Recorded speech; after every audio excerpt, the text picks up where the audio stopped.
नमस्कार, जय हिंद जय भारत दोस्तों। आज के इस वीडियो लेक्चर में हम बात करेंगे वाइट गोल्ड यानी लिथियम के ऊपर।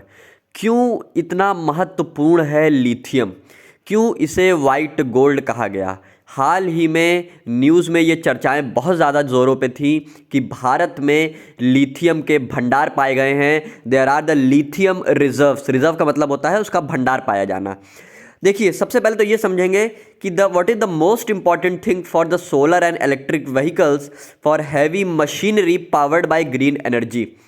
सौर ऊर्जा से चलने वाले जितने भी यंत्र होते हैं या फिर जितनी भी इलेक्ट्रिक कारें, आजकल जो अब स्मार्टफोन्स आ रहे हैं, या ऐसी वो सारी चीज़ें जिसमें हम लॉन्ग लास्टिंग बैटरी का इस्तेमाल करते हैं, तो इन सभी में जो एक बहुत कॉमन और महत्वपूर्ण चीज़ है वो होती है लिथियम, जिसे हम कहते हैं वाइट गोल्ड।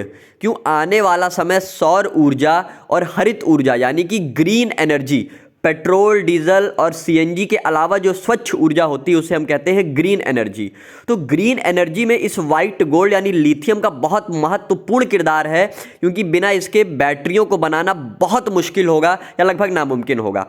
हाल ही में भारत के जम्मू और कश्मीर के राज्य में लिथियम के भंडार पाए गए हैं, और उसके साथ ही साथ न्यूज़ में यह भी था कि कर्नाटका के मांड्या में भी लिथियम पाया गया है। अभी तक दुनिया में सबसे ज़्यादा जो लिथियम होता है वो चिली, अमेरिका और कई ऐसे यूरोपियन और एशियाई देशों में होता है, क्योंकि लिथियम दुनिया में बहुत सीमित है।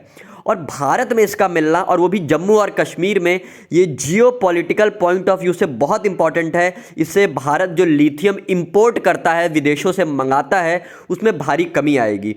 परंतु भारत के सामने एक सबसे बड़ी समस्या ये भी होगी कि जम्मू कश्मीर जियो पॉलिटिकल पॉइंट ऑफ व्यू से इंडिया का एक बहुत स्ट्रैटेजिक और महत्वपूर्ण राज्य है।